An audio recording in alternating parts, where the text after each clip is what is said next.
ம் யாரு சொல்லுங்க மாமா. வேலைக்கா? இல்லை மாமா, இன்னும் போல. ஆமா, கிடைக்கல மாமா. சரிம்மா.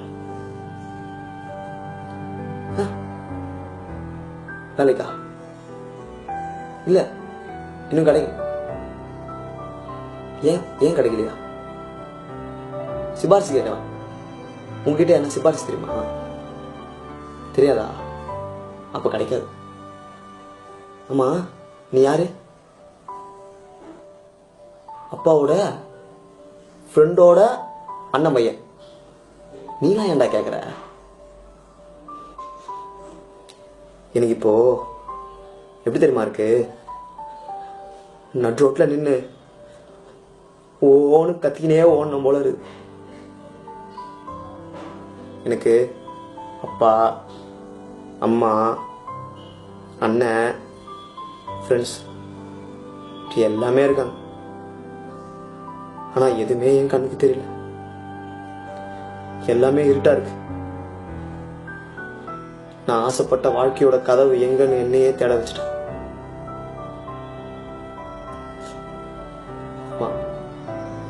ஆசைப்பட்டது வேற, சேர்ந்தது வேற, கத்து கொடுத்தது வேற, கத்துக்கிட்டது வேற. ஆனா எல்லாத்துக்குமே ஒரே நோக்கம்தான். பணம். பணம் சம்பாதிக்கணும், குடும்ப கஷ்டத்தை போகணும். தினேஷ் பி. இப்படி யாரு நீ என்ன படிச்சேன்னு கேட்டா இத சொல்லணும்னு எங்க அப்பாக்கும் அம்மாக்கும் அவ்வளோ ஆசை. அதுல ஒரு கெத்து. எங்க அப்பா ஒரு நாள் என்கிட்ட சொல்றாரு, தினே கெத்தா வாழணும்டா, கெத்தா பி. என் புள்ள கெத்தா வாழறான்னு சொல்லணும்டா, வாழணும்டா. வாழ்ந்து இல்ல வாழ்ந்து வாழ்ந்து என்ன பண்ண போற? வேஸ்ட். இப்படி வாழ்து வேஸ்ட். நாம பிறக்கிறப்போ அழுதவன் அந்த 4 பேரும் நம்ம சாகிறப்போ மட்டும் அழுதா அந்த வாழ்க்கையே ஒரு கேவலமான வாழ்க்கை. அந்த வாழ்க்கை எனக்கு வேணாம். நம்ம சொசைட்டி 2 புள்ளி வச்சிருக்கு. இங்க ஒரு புள்ளி, இங்க ஒரு புள்ளி. பிறப்பு இறப்பு, அதுக்கு ஒரு கோடை போட்டு அது மேலே நடந்து போகுது. அந்த கோடு எப்படிப்பட்டதுன்னா, ஒரு குழந்தை பிறந்த உடனே ஆணு அம்மானு சொல்ல வாயை திறக்கும் போதே அதை அடைச்சி அப்படியே ஸ்கூல்ல எடுத்துன்னு போய் சேர்க்க வச்சு அழ மட்டுமே அதை வாயை திறக்க வைக்கிறது. அப்புறம் 10வது படிக்க வேண்டியதை 9வதுல படிக்கணும். 400 மார்க் எடுத்துட்டு அடுத்தது கம்ப்யூட்டர் சயின்ஸ், பயாலஜி இல்ல காமர்ஸ், அந்த 3 குரூப்பை மட்டும் எடுக்கணும். அப்புறம் 12வது படிக்க வேண்டியதை 11வதுல படிக்கணும். அப்புறம் காலேஜ், இன்ஜினியர், அந்த 6 இன்ஜினியர். பல இன்ஜினியரிங் கோர்ஸ் இருக்கு. ஆனா அந்த 6 இன்ஜினியரிங் கோர்ஸை மட்டும் தேர்ந்தெடுத்து படிக்கணும். அறிவே வைக்க கூடாது. அவங்களுக்குலாம் தெரியாதுல்ல கரெக்ஷன் எப்படிப்பட்டதுன்ட்டு. அப்புறம் கை நிறைய சம்பளம் கொடுக்குறான். உங்க அப்பா தான் கம்பெனி கட்டி வச்சு கொடுக்குறான். எங்க போனாலும் சிபாரிசு. நான் ஏறாத கம்பெனி இல்லை, எங்க போனாலும் சிபாரிசு. எதுக்கு நாங்க போனோம்? வெறுத்துட்டேன். எனக்கு இந்த 2 வரிய சொல்றவனை பார்த்தா குத்தி குத்தி கொல்லணும் போல இருக்கும். 1, நமக்கு எதிராக இதெல்லாம், நம்ம குடும்பத்துக்கு அதெல்லாம் ஆகாதுடா. பெரிய இந்த குடும்பம். 2வது, பறக்காசப்படாதடா, இருக்கிறத வச்சு வாழ், அதுக்கு நீ சாவு. இதெல்லாம் விட ஒரு கொடுமை நடந்ததுங்க. ஒரு நாள் எங்க அப்பாவுக்கு சாப்பாடு கொடுக்க போனேன். அப்போ ஒரு ஆட்டோக்காரன் வந்து நின்று, என்னப்பா பஸ் ஸ்டாண்டுக்கு போனோமா பாப்பா அப்படின்னு. இல்லைண்ணா நான் போகல, இங்கே தானே இருக்கிறேன் அப்படின்னு. அதுக்கு அவன் சொல்றான், என்னப்பா டெய்லியும் சும்மா தானே பார்க்குறப்பா, வந்து போயிட்டு. எப்படி இருக்கும்? எப்படி தெரியுமா இருந்தது? முதல்ல சொன்னனே, நடு ரோட்ல நின்று ஒன்று கத்திக்கினே ஓடணுன்ட்டு, அப்படி இருந்தது. நடு ரோட்டில் தான் நின்னேன், ஆனா கத்திட்டு ஓட முடியல. அப்பாவுக்கு சாப்பாடு தரணும்ல. ஒருவேளை இதான் நம்ம வாழ்க்கையோ அப்படின்னு நினைச்சு நான் ஒரு கம்பெனிக்கு போனேன் இன்டர்வியூக்கு. என் ஃப்ரெண்டோட சிபாரிசில் தான். எப்படி? என் ஃப்ரெண்டோட சிபாரிசில் போனேன் இன்டர்வியூக்கு. ஓரளவுக்கு எனக்கு தெரிஞ்சதை ப்ரிப்பேர் பண்ணிட்டு போனேன். 4 மணி நேரம் உட்காந்து. அதுக்கப்புறம் அவன் கூப்பிட்டு என் சர்டிஃபிகேட்லாம் வாங்கி பார்த்துட்டு கேட்டான் ஒரு கேள்வி. எங்க பாருங்க சார், காஞ்சிபுரம் சார். அடுத்த கேள்விக்கு வெயிட் பண்ணிட்டு என்ன சொன்னான் தெரியுமா? நாலுல இருந்து வந்து ஜாயின் பண்றப்பா. இப்போலாம் உங்க மார்க் முக்கியம் இல்லை, கம்பெனிக்கு பக்கத்துல உங்க வீடு இருக்கிறதா முக்கியம். ஏன்னா ஈஸியா வந்துட்டு போயிடுவான்ல, நிக்க மாட்டான்ல. சரி, வேலை கிடைச்சிருச்சுன்ற ஒரு சந்தோஷம், ஒரு ஆனந்தம்.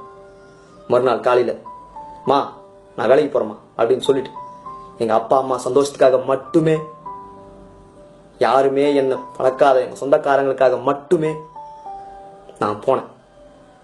எனக்கு பிடிக்காத அந்த ஒரு விஷயத்துக்காக போனேன்.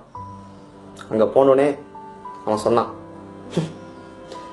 பா 4 நாளைக்கு ஆப்ரேட்டரோட ஹெல்ப்பரா வேலை செய்யுங்க, 5ஆவது நாள் ஆப்ரேட்டரா ப்ரொமோஷன் தரேன். எப்படி? ஆப்ரேட்டரா ப்ரொமோஷன் தரேன். ஆனா ஒண்ணு, எடுத்த உடனே பெரிய வேலை கொடுக்குற அளவுக்கு இப்ப இருக்கிற இன்ஜினியர்ஸ்க்கு நாலேஜ் இல்லை, ஒத்துக்கிறேன். அது காரணம் யாரு?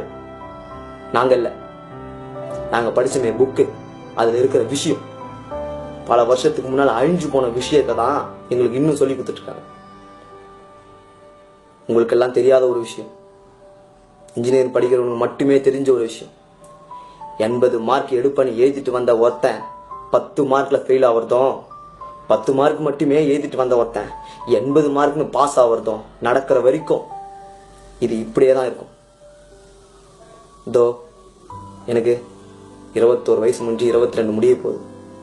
பார்த்தா அப்படி தெரிய மாட்டேன். குள்ளமா, கருப்பா, மீசை இல்லை, தாடி இல்லை. ஆனா முதல்ல இது எனக்கு கஷ்டமா தெரியல. ஆனா போக போக போற வரவெல்லாம் என்ன கேள்வி கேட்டு கேட்டு எனக்கு அப்படியே கேமேலேயே விருப்பம். இதனால நிறைய விஷயம். ஒரு நாள் சிவாஜி பேசினேன், 3.5 மணி நிமிஷம் பேசின ஒரு டைலாக் எங்க அப்பா கிட்ட ஒரே ஷார்ட்ல பேசி காமிச்சு, வீடியோ காமிச்சு பார்த்துட்டு அவருக்கு ஒரே சந்தோஷம். அதுலயும் கெத்து, என் புள்ள கெத்து, சொந்தக்காரங்களாம் அனுப்பு அப்படின்னு ஒரே சந்தோஷம். நானும் காமிச்சேன்.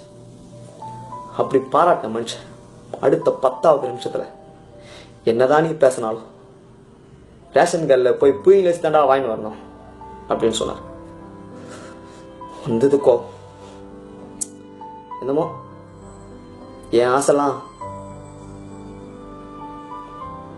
நிறைய பேருக்கு ஹெல்ப் பண்ணணும், சந்தோஷமே பட முடியாம பல பேர் இருக்காங்க, அவங்களெல்லாம் சந்தோஷப்படணும். நான் சொன்னேன், நான் அந்த கோட்ல போல வேற கோட்ல போயிட்டு வரேன் அப்படின்ட்டு. அது எப்படி?